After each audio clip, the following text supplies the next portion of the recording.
Assalamualaikum warahmatullahi wabarakatuh. Perkenalkan, nama saya Fitri Dina Fadia dengan NIM 111220213.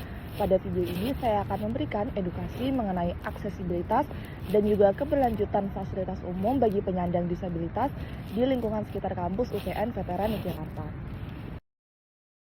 Daerah pertama yang akan kita analisis adalah di sekitar gedung rektorat. Di area pintu utama gedung rektorat terdapat fasilitas rem sebagai aksesibilitas bagi penyandang disabilitas, khususnya pengguna kursi roda, tongkat, dan lansia. Fasilitas ini mengikuti prinsip desain inklusif, yaitu memastikan semua pengguna dapat masuk bangunan dengan aman melalui jalur landai dan pegangan tangan. Dari observasi ini, rem membantu mobilitas pengguna kursi roda dengan alat bantu jalan. Namun, masih perlu dukungan tambahan seperti lantai, anti-slip, dan marka visual untuk penyandang low vision.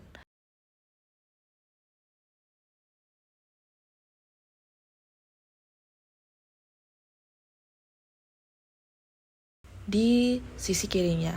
Tetapi perlu dicek kembali kemiringan 1:12, lebar minimal 120 cm, serta tekstur permukaan agar benar-benar aman dan inklusif. Fasilitas selanjutnya yang tersedia di gedung rektorat adalah parkiran disabilitas. Parkiran ini menyediakan ruang yang lebih luas dan dekat dengan akses masuk agar pengguna kursi roda atau alat bantu mobilitas dapat berpindah dengan lebih mudah.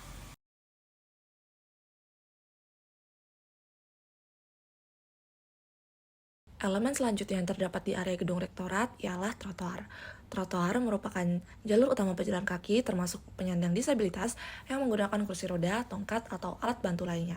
Berdasarkan hasil observasi, trotoar ini cukup lebar, namun belum dilengkapi guiding block sehingga penyandang low vision tidak memiliki jalur pemandu yang memadai. Mengacu pada SNI dan pedoman trotoar aksesibel, diperlukan beberapa elemen yang seharusnya terdapat pada trotoar tersebut. Di antaranya ialah permukaan anti-slip dan juga tactile paving sebagai penanda arah. Secara keseluruhan, trotoar sudah berfungsi sebagai jalur pejalan, tetapi masih membutuhkan beberapa elemen penting agar ramah bagi para pengguna disabilitas, seperti guiding block dan juga penanda arah.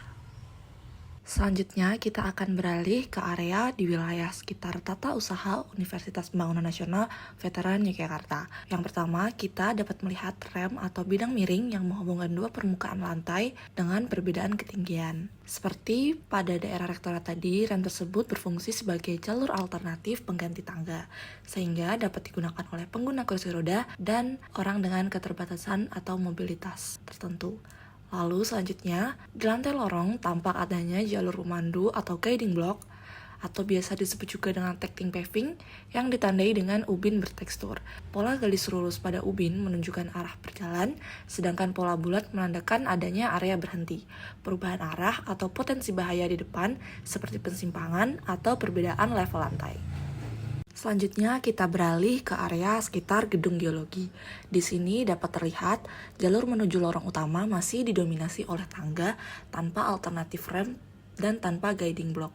Kondisi ini berbahaya bagi penyandang tunanetra karena tidak ada penanda taktil yang memberi peringatan adanya perubahan level ketinggian. Secara standar, area dengan tangga seharusnya dilengkapi guiding block pola bulat atau biasa disebut warning block sebelum dan sesudah tangga, serta jalur alternatif berupa rem dengan kemiringan landai.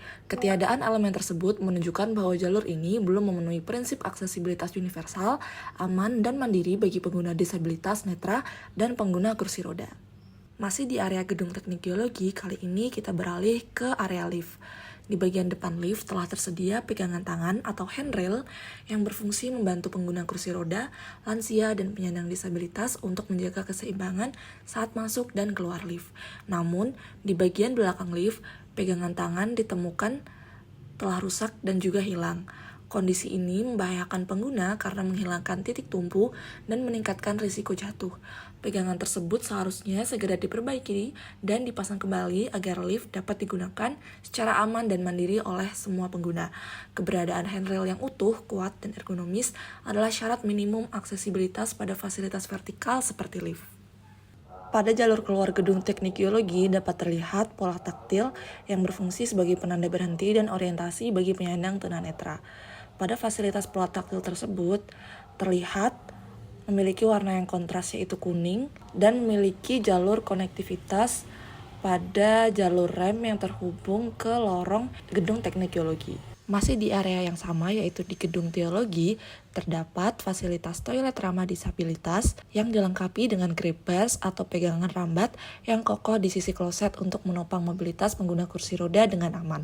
Mengacu pada standar teknis, lantai menggunakan material bertekstur kasar dan pintu dengan lebar minimal 90 cm.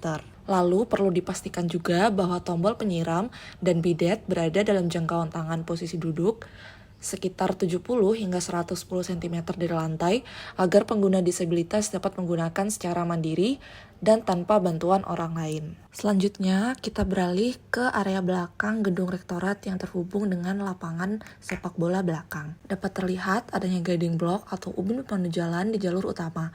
Ini krusial bagi penyandang tunanetra untuk navigasi mandiri menuju gedung.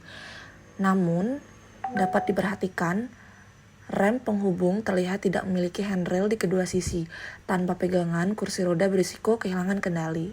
Permukaan rem juga terlihat menggunakan keramik licin. Seharusnya digunakan material bertekstur kasar untuk daya cengkeram roda maksimal. Beralih ke gedung Auditorium UPN Veteran Yogyakarta. Dapat terlihat adanya fasilitas rem atau bidang miring di area pintu belakang sebagai alternatif tangga yang ditujukan untuk memfasilitasi pengguna kursi roda. Dapat terlihat fasilitas rem di gedung audit ini memiliki kemiringan yang sangat curam, sehingga sangat berbahaya dan berpotensi mencelakakan pengguna kursi roda. Kekurangan fatal lainnya adalah lagi-lagi tidak adanya handrail di kedua sisi rem. Tanpa pegangan, difabel dipaksa tidak memiliki tumpuan untuk menahan beban tubuh saat menanjak atau menurun.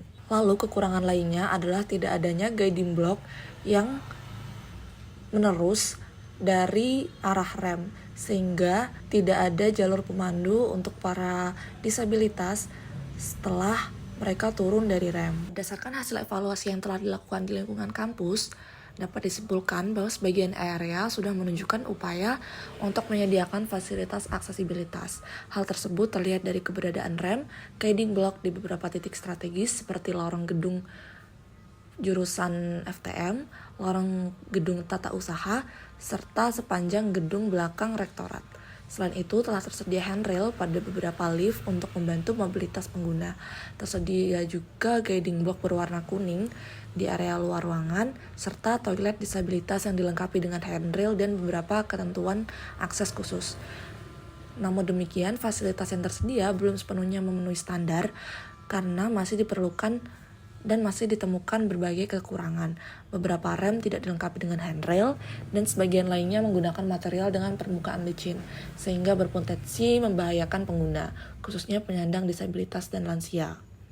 Kondisi ini menunjukkan bahwa aspek keselamatan dan kenyamanan pengguna belum maksimal. Oleh karena itu, fasilitas disabilitas perlu dikaji ulang secara menyeluruh, mencakup kemiringan rem, jenis dan tekstur material, serta standar ketinggian dan kekuatan handrail, serta kesinambungan jalur guiding block. Dan evaluasi ini penting guna memastikan bahwa seluruh fasilitas yang tersedia benar-benar aman, nyaman, dan sesuai dengan standar yang berlaku. Sekian video edukasi yang dapat saya sampaikan terkait dengan aksesibilitas dan juga fasilitas bagi penyandang disabilitas di lingkungan sekitar kampus UPN Veteran Yogyakarta. Semoga dapat membantu dan berguna bagi yang membutuhkan. Assalamualaikum warahmatullahi wabarakatuh.